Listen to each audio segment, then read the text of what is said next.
Now this might lead you to thinking that there is no way back from the brink for this dark-haired turtle over here. Hey folks, MasakoX here.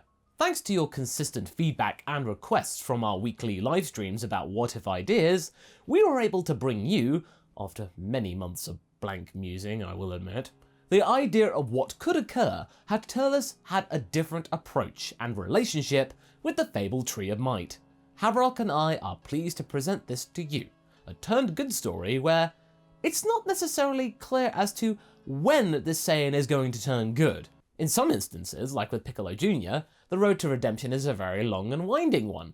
In the last part, Turles and his Crusher Corps had mounted their biggest charge yet. It was time to conquer Earth! Or Earth, he could never get the name right. He and his goons had watched the Dragon team go about their business and, under the cover of robots, they had planted the Tree of Might in their own backyard. They almost got away with it, had it not been for the intervention and oversight of the likes of King Kai. With the King's intel, Goku and his squad rocked up and proceeded to get in the way of Turles' plan. He and his goons were ultimately stomped out of the planet. Heck, our turtle didn't even get so much as a devious lick of a fruit, it having the potential to perhaps double Turles' power in one go, the largest power increase he would have experienced to date, or ever. But it wasn't to be. In fact, Turles lost more than he had put in, with his arm being sliced clean off thanks to the Krill Dog's Destructo Disc actually putting an end to a villain. In the end, the tree was vaporized by its own energy that it had absorbed from the planet, and the Crusher Corps had to retreat, their boss left in no mood for fripperies. He had one thing in mind, and that was to find the only person who could possibly stop that Goku person, and perhaps try again to plant the tree with his one remaining seed, Vegeta. As you could probably imagine, Turles was not in the least bit happy. He had faced, for the first time since his quest for the best place to plant the tree, failure. To make matters worse, he had to deal with this joke of an appendage. He looked at his new digit with disgust. This mechanical arm that Raisin and Lacazette had provided for him to the best of their abilities wasn't that good given their limited resources. He knew this was only going to be temporary, but still, it made him feel weak, a disgrace. On top of all of that, he had come out of this with less than nothing, with one seed left and no fruits to harvest. He was not ready to return to Alek. He knew that asking for a favour right now would end up with him and his crew getting into a debt with the Heeters, right at the cusp of them being potentially able to strike it out on their own, free from supervision and investigation from Alek's influence. And quite frankly, he didn't need that added pressure at the moment. And what he also didn't need were Alek's questions about the last Tree of Might and why he had not come back with anything. It was the first time he had failed to harvest a fruit, which left him with only 2 seeds, one to use freely, and one he had kept secret from anybody, only he knew about it. That was as good as unusable. He entrusted the widely known one to Dice. The princeling was pretty eager to take care of it, so how could he say no? He could trust that one. Yet, he felt their gazes of his crew on his back. They didn't really have time to discuss the loss. Despite their loyalty to him, seeing their boss fall like that would naturally spread concern for their own well-being. And besides, they had been led on to Earth and gotten themselves slapped around, so they were sporting some nasty bruises as well. Nice going, boss. Frankly, he wasn't looking forward to that conversation and debrief. They survived though, and that's what mattered most. They could try again. Of course, that was down mostly to luck and mercy. They had only survived due to Kakarot's obvious mental weakness. His joke of a manner which was not the Saiyan way. Granted, Turles wasn't your typical Saiyan, and he liked those who bucked trends, but that sort of got pushed to the side when it came to the son of Bardock. To see the child of his idol act in such a polarized manner was absolutely egregious to him. Something that would later prove to be a part of his downfall. Turles was sure about that. Kakarot had won that round, but he would not live the next time they met. Right now though, they had more pressing matters to face. Thanks to their good nature with Alek, for now, a Heeters insider within the Frieza Force had informed the Corps that Vegeta was currently recovering on Frieza Planet 79. Mighty Turles, it's good that Vegeta is in one place for a while. But is it wise to waltz into Frieza's territory so brazenly? One wrong move and This could wind up being something nasty. Not that I don't like that, I'm just stating the obvious. Amon looked for an answer, but this time, his boss was willing to explain rather than glower at him. He'd been doing a lot of that for a while. Right now, I have no intention of doing that. For now, we can engage our cloak and observe. Luckily, our frequencies differ from theirs, so they won't recognize it. From what the intel told us, they don't plan to punish Vegeta, which can give us a chance of intercepting him. All we have to do is wait for a pod to leave and chase it. It's bound to be the prince. And they did indeed wait, for several hours. Yes, the chance to relax a little was nice, but it did get a little bit boring after a while. However, things kicked up a gear when Dai's witnessed, sure enough, a Saiyan pod launching urgently from the base, from the scanner deck. The Crusher Core ship leapt into action and began to pursue the pod in secret, just until they had left Frieza Planet 79's sphere of influence. They had used their tractor beam, much to Vegeta's surprise, and began to pull the prince in. Suddenly, the communicator cracked into life, and what came from it was a rather irate prince. What is this? Is this some kind of joke? Calm down, Prince Vegeta. We just want to talk. I want to invite you aboard. Vegeta exclaimed some more, but since this person referred to him as a prince, perhaps this might be worth his time. For a while, Vegeta wasn't very trusting, and he seemed ready for combat at any moment. So, he was rather surprised when he saw, for certain, Another Saiyan? I was sure that I knew about every survivor left. How did you slip through the net? I slipped through a lot of things, sire. My name is Turles, Prince Vegeta, but it would not, of course, ring a bell for you. I am but a humble, low-class Saiyan. Vegeta looked away. Right now, any Saiyan he had no idea about was a welcome sight. I'm here to talk to you about Kakarot. Vegeta noticed the fresh prosthetic. Oh, tell me more, the prince grinned. And as such, omitting some rather unfortunate details, Turles told Vegeta about his meeting with Goku, which causes Vegeta to laugh. You seriously got yourself handed by that little runt? I can't believe you have the gall to force me aboard. I'm not going to join your farce. Careful, Prince. I'm sure you're aware, but we have a certain advantage in the numbers department, and mocking me aboard my very own ship. Not exactly wise. The airlock is just one button away. Vegeta got serious for a moment. Kakarot is a problem that we'll have to wait for later. I presume that you know about the Dragon Balls, since you spent time on that planet. What? Vegeta then proceeded to explain to Turles the current situation with Earthlings and Frieza. He anticipated that he would be able to play this group of space pirates like a fiddle. Yes!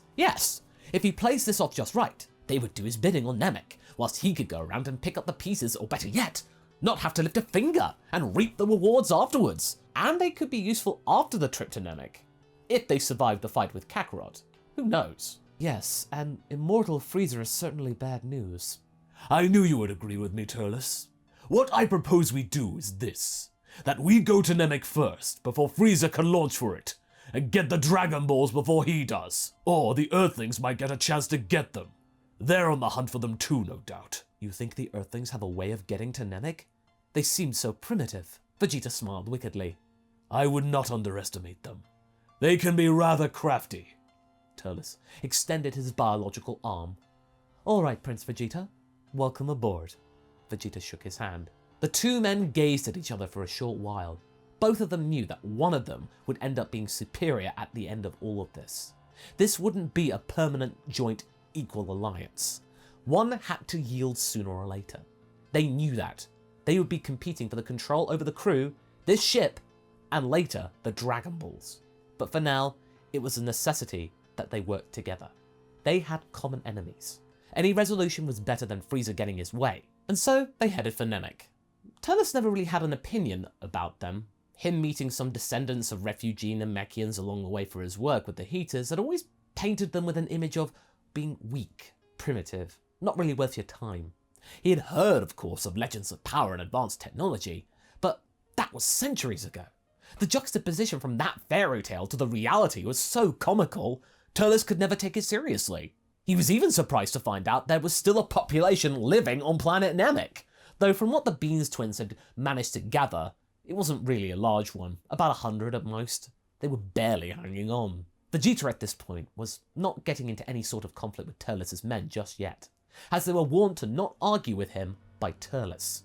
He might be useful for their cause, and Vegeta could tell that the low classes crew was actually pretty decent and steadfast in their approach. Not bad. Besides, it seemed that years in servitude to Frieza had managed to harden the prince up quite a bit in Turles' eyes, making him seem less of an annoying snot that Turles vaguely remembered from that radio message. Good. The prince seemed more resolute and assured. Much better than the meek and feeble person that he remembered. Or at least, Vegeta wasn't displaying said meekness right now. But he had a sense of superiority, and if left unchecked, that could spell disaster for the Crusher Corps, if not contained. They even attempted some sort of conversation. So, do you know of any other survivors? Have you come across any rogue Saiyans along the way? Vegeta seemed to appear casual about this. No, only Kakarot, myself, and your group.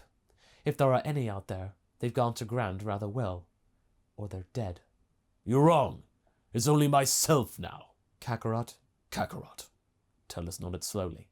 So, only the strongest remain then. Vegeta looked away. You're giving Kakarot way too much credit. If he hadn't the help of his band of merry men, he would have been crushed.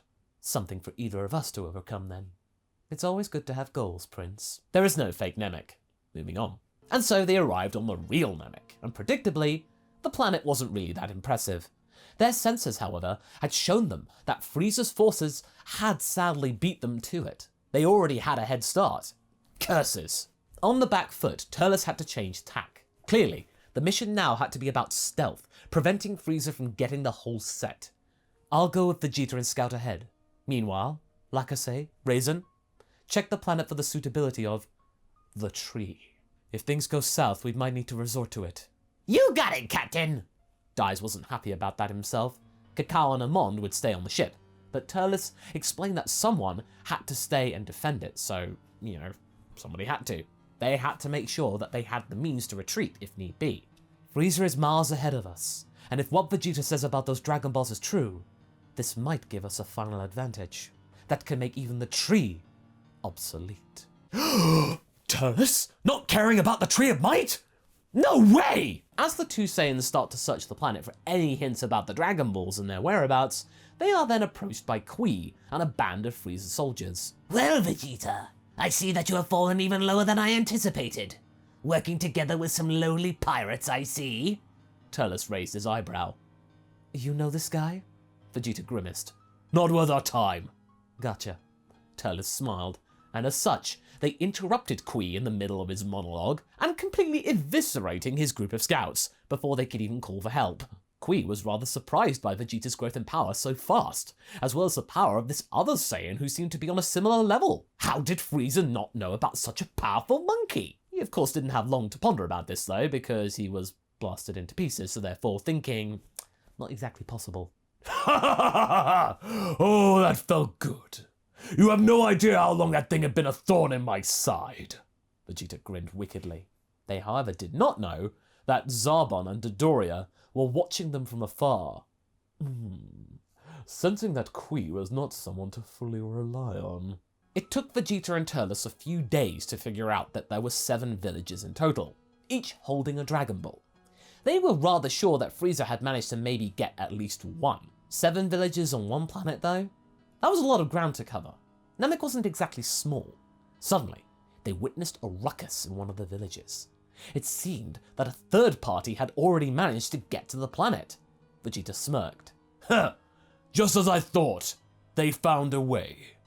It was Kakarot's kid, and Turles shook his metallic fist. The bald one. Ah yes, the one that took your arm, I remember him. Turles growled.